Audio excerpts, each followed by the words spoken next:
Bueno, de esto vamos a estar conversando justamente con uno de los autores del estudio, con Renato Rivera Ron, que está en Quito y que es coordinador del Observatorio Ecuatoriano del Crimen Organizado. Renato, ¿cómo le va? Lo saluda acá Darío Misraji. Hola, hola, ¿qué tal? Muy buenos días. Buenas Renato, tardes para Argentina. sí, correcto. Renato, la verdad, cuéntenos un poco cómo llegan a estos datos, ¿qué reacción también le genera darse cuenta de que estas dos localidades aparecen como las dos más peligrosas, las dos con mayores niveles de homicidio de América Latina? Así es. Bueno, en primer lugar, muchas gracias por el espacio. Tomar en consideración, como tú mencionabas, son poblados bastante pequeños. Acá la distribución administrativa se refiere a cantones, cantones muy pequeños que no tienen un conflicto, no tienen una dinámica delictiva tan representativa como ciudades grandes, como Guayaquil, como es el caso de Quito. Sin embargo, estos poblados, como decías, de aproximadamente 20.000 habitantes para el caso de Pedernales o de casi 8.000 habitantes para el caso del Pedrero, son zonas altamente representativas para el flujo de cocaína que ingresa al Ecuador desde el sur de Colombia. ¿Y por qué son representativos? Si te fijas precisamente en el mapa que nos mostrabas, de este mapa vial, es un ingreso representativo de la cocaína que ingresa no solo desde Nariño, es decir, desde la costa Hmm, colombiana, sino también desde el Putumayo, desde la Amazonía. hmm. Y el Piedrero se convierte en este centro en donde tú puedes distribuir la cocaína hacia los puertos internacionales más representativos del país, como es el caso de Guayaquil con Contecón y el caso de Machala con el puerto Bolívar. Pedernales, por otro lado, tiene una diferencia en ese sentido, y es que Manabí es el bastión de los choneros, de esta Mm. organización que tiene mucha representación en el Ecuador y que igualmente es un punto de entrada desde la sierra del país hacia Manabí, y que ha entrado en una disputa con otra organización criminal conocida como los Lobos. Esta es la dinámica que está viviendo el país desde hace aproximadamente 3 años, y precisamente estos dos poblados son puntos de acceso y zonas altamente estratégicas para el narcotráfico. Ahora, hace 3 años empiezan a dispararse los niveles de violencia, los homicidios. Esto se vuelve un tema de cobertura en los medios de comunicación, empieza a permear en la opinión pública. Ahora, la presencia del narcotráfico y este lugar estratégico que tienen estas dos localidades o cantones en términos de narcotráfico, ¿empezó hace 3 años o viene de antes? Y desde ese caso, ¿desde hace cuánto? No, en cuanto a los homicidios, estos dos poblados no tenían una tasa tan representativa. La violencia, o al menos en términos de tasa de homicidio en el Ecuador, se concentraban principalmente en los poblados o en los cantones de la frontera norte, en Esmeraldas, en Sucumbíos, Nueva Loja.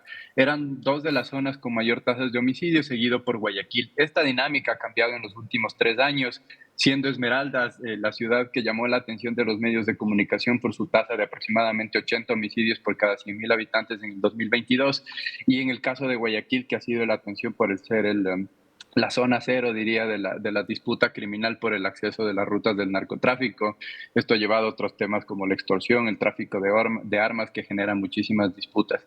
Es la situación que está viviendo el país, pero es la dinámica que ha cambiado en los últimos 3 años. Si bien la violencia se concentraba en la frontera norte, ahora vemos como una especie de contagio de la violencia en todo el país, concentrado en estas zonas estratégicas en donde el control de la ruta te permite el acceso a los puertos marítimos de la costa ecuatoriana.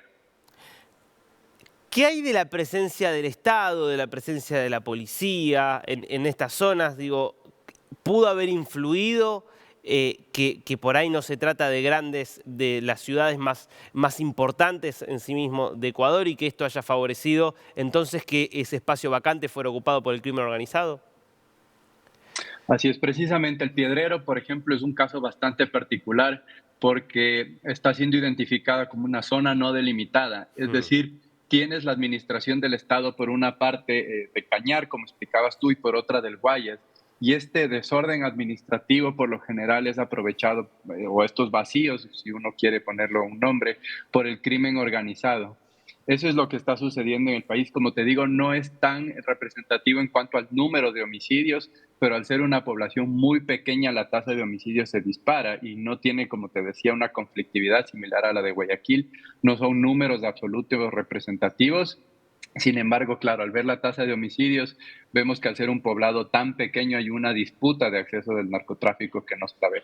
Pedernales, por otro lado, tiene una particularidad y es que fue un poblado golpeado por el terremoto del 2016 acá en el Mm, Ecuador y a partir de ese año Pedernales tuvo una serie de incongruencias en cuanto a la administración del Estado por la presencia precisamente de centros de salud, la falta de hospitales y precisamente por el acceso que representa el Pedernales de las vías de la sierra, de la Amazonía y sobre todo también de la vía principal que conecta Tumaco en Colombia con los puertos marítimos de la costa ecuatoriana. Entonces, Pedernales se convierte también en ese punto de acceso que conecta tres regiones del país y que a la vez está anclada a los problemas que vivió por el terremoto del 2016, donde el Estado no ha sabido controlar la problemática no solo de falta de acceso a la salud pública, a la educación, sino también por el control del crimen organizado que está tomando esa ciudad. mm. Estas estadísticas que ustedes comparten con nosotros y hacen públicas también, me imagino, están en poder de la fuerza pública.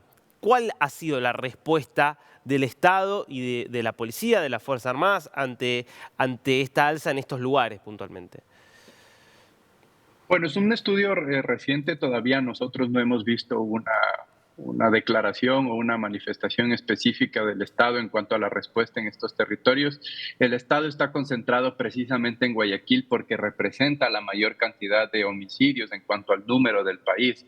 Sin embargo, esta lectura de tasas es algo nuevo que no se estaba dando en el país. Normalmente se hacía una tasa nacional de los homicidios porque es el indicador más importante de seguridad y nosotros precisamente lo que buscábamos era entender cómo se estaba comportando la violencia en los cantones en relación al número de habitantes y es precisamente esa tasa algo novedoso que estamos presentando y esperaríamos que se tomen acciones, especialmente aportar a la generación de estrategias focalizadas de la violencia más allá de Guayaquil. Como vemos, hay este contagio, como decía inicialmente, en otras zonas que no son tan pobladas, pero que son altamente representativas para el flujo de cocaína en el país. Para entender por qué se dispararon de esta manera los niveles de violencia, porque obviamente está claro, el narcotráfico tiene una presencia enorme. Ahora, ¿el narcotráfico necesariamente está generando estos niveles de violencia o es el hecho de que hay un conflicto entre las bandas del narcotráfico que antes no existía y al no haber conflicto antes no había narcotráfico pero no violencia y ahora porque hay enfrentamiento el narcotráfico va de la mano de la violencia? Así es, hay que tomar en consideración que hasta el 2019 si quieres, participación internacional del crimen organizado en el país no era tan representativa. Asimismo, en cuanto al crimen organizado local, no había esta disputa tan importante como lo vemos, al menos en los últimos 3 años. Desde el 2020, la organización más representativa, conocida como los Choneros, se divide en varias Mm. organizaciones y esto es lo que ha desencadenado la violencia. El narcotráfico es el mercado ilícito más rentable del país, pero también esta disputa por este mercado ilícito ha generado también disputas en nuevos mercados o nuevos delitos que no eran tan presentes en el país, como es el caso del acceso al tráfico de armas, porque necesitan obviamente estar armados para generar estas disputas de control de territorio y a su vez genera otras problemáticas de seguridad como las de extorsiones, acá se conocen como vacunas, que ha generado también un sentimiento generalizado de inseguridad, es decir, las disputas de las organizaciones criminales a raíz de la atomización de los choneros ha generado un espacio de poder o una pugna por el narcotráfico, pero a su vez esa disputa de poder del narcotráfico ha generado un efecto globo, más bien ha hecho una dispersión del crimen y ha ampliado también estos delitos a otros, como te mencionaba, la extorsión, el tráfico de armas, la minería ilegal, que lo vemos cada vez que tiene una relación más violenta en el país que no se veía en años anteriores. Entonces, como vemos también, el narcotráfico, si bien fue inicialmente lo que generó la disputa, ha generado una dinamización, una ampliación a nuevos delitos y este entorno de violencia que está viviendo el país. Hmm. Renato, le hago una última pregunta. ¿Cómo interpreta el hecho de que esto que antes era violencia solamente entre los distintos grupos que se pelean por el control territorial y por el control de los diferentes negocios, se haya vuelto muy visiblemente en las últimas semanas ya en violencia contra el Estado y contra autoridades estatales? Bueno, lo que se ve es precisamente una falta de acción del Estado, la violencia política que el Ecuador no la había vivido en anterioridad, sumado también a la falta de presencia del Estado, la falta de respuestas del Estado para contener la criminalidad, está llevando a una expansión total del crimen organizado. Desde el punto de vista que estamos construyendo el observatorio, es que las gobernanzas criminales o esta insurgencia que está surgiendo del crimen organizado está desplazando las instituciones del Estado en zonas donde ya eran débiles. La frontera es un ejemplo claro, tanto la frontera norte como la frontera sur del país es un ejemplo claro de cómo el Estado está perdiendo presencia institucional y fundamentalmente en centros urbanos donde nosotros veíamos que se hablaba generalmente de una relativa presencia del Estado, pero lo que vemos es que ha perdido momentáneamente la lucha contra el crimen organizado. Y esto es lo que ha generado también la violencia y la falta de confianza también de la ciudadanía hacia el gobierno de turno. Renato, muchísimas gracias, muy interesante. Muchas gracias a ustedes.